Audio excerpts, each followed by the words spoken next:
Hello everyone, তোমরা দেখছো আমার চ্যানেল হেল্প বাংলা লাইভ। আমি রয়েছি তোমাদের সঙ্গে আরিফ। সো এই চ্যানেলে যারা প্রথমবারের জন্য এসেছো তাদেরকে জানাই অসংখ্য ধন্যবাদ। প্লিজ চ্যানেলে নতুন হলে চ্যানেলটা সাবস্ক্রাইব করে পাশে থাকা বেল আইকনটা বাজিয়ে দিও, যাতে in future job, scholarship related এবং নোটিশ রিলেটেড কোনো গুরুত্বপূর্ণ ভিডিও আপলোড করলে তা সবার আগে পেতে পারো। সো ইতিমধ্যে কিছুদিন আগে মধ্যশিক্ষা পর্ষদ থেকে একটা ঘোষণা করা হয়েছিল যে মাধ্যমিক এবং উচ্চ মাধ্যমিকের টেস্ট পরীক্ষা বাতিল করে মক টেস্ট চালু হবে। সো যেহেতু এখন মাধ্যমিক এবং উচ্চ মাধ্যমিক পরীক্ষা পিছিয়ে দেওয়া হয়েছে, তার রুটিনও পাবলিশ হয়ে গেছে। সো সেই ভিত্তিতেই শিক্ষক শিক্ষিকাদের একাংশ প্রশ্ন তুলেছে যে মাধ্যমিক এবং উচ্চ মাধ্যমিকের টেস্ট পরীক্ষা নেওয়া হোক। সো সেই নিয়ে আজকের ভিডিও। সো এই প্রতিবেদনে বলা হয়েছে মাধ্যমিক এবং উচ্চ মাধ্যমিক পিছিয়ে যাওয়ার ঘোষণায় স্টেট আবিষ্কার করার দাবি জোরালো হয়ে উঠেছে। বিভিন্ন শিক্ষক সংগঠন দাবি জানাচ্ছে মাধ্যমিক স্রেফ ঐচ্ছিক মক টেস্টের বদলে আবশ্যিক সিলেবাস টেস্ট নেওয়া হোক। কারণ দীর্ঘদিন ধরে ছাত্রছাত্রীরা পড়াশোনা থেকে বিচ্ছিন্ন, স্কুলের ধারণাও নেই কোন পড়ুয়ার প্রস্তুতি কেমন। উচ্চ মাধ্যমিকেও একইভাবে টেস্ট নেওয়ার দাবি উঠেছে।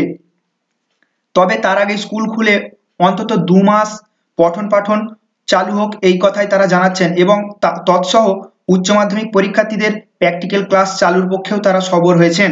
মাধ্যমিক শিক্ষক এবং শিক্ষাকর্মী সমিতির সাধারণ সম্পাদক বিশ্বজিৎ মিত্র বলেন, আমরা চাই জানুয়ারিতেই স্কুল খুলে পঠন পাঠন শুরু হোক। সব রকম স্বাস্থ্যবিধি মেনে স্কুল খোলা হবে বলে তাদের বিশ্বাস। শিক্ষক, শিক্ষাকর্মী এবং শিক্ষানুরাগী ঐক্যমঞ্চের সাধারণ সম্পাদক কিঙ্কর অধিকারী বলেন, বাধ্যতামূলকভাবে টেস্ট নেওয়া হোক, না হলে ছাত্রছাত্রীদের প্রস্তুতি অসম্পূর্ণ থেকে যাবে। আর তার জন্যই জানুয়ারিতে স্কুল খোলাটা জরুরি। প্রসঙ্গত তিনি নিজেদের স্কুলে মার্চে অফলাইনে টেস্ট নিচ্ছেন। মাধ্যমিক এবং উচ্চ মাধ্যমিক দুই ধরনের পরীক্ষার্থীতেই সেই টেস্টগুলিতে বসা বাধ্যতামূলক করা হয়েছে। তার বিশ্বাস এই সময় করোনা পরিস্থিতি অনেকটাই স্বাভাবিক হয়ে যাবে। এর ফলে স্কুলে এসে পরীক্ষা দিতে পড়ুয়াদের কোনোরূপ সমস্যা হবে না। রাজ্য সরকার অবশ্য এখনো স্কুল খোলার পক্ষপাতী নয়। বুধবারও একটি অনুষ্ঠানে শিক্ষামন্ত্রী মাননীয় পার্থ চট্টোপাধ্যায় জানিয়েছেন, এখন এই স্কুল খোলা নিয়ে সরকার কিছু ভাবছে না, পড়ুয়াদের ঝুঁকিতে ফেলতে কোনো পদক্ষেপ নেওয়া হবে না।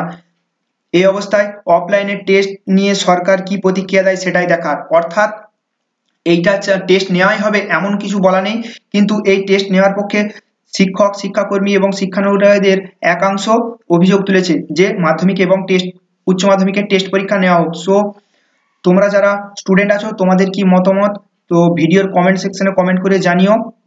দেখা হচ্ছে অন্য কোনো এক নতুন ভিডিওয়। বাই।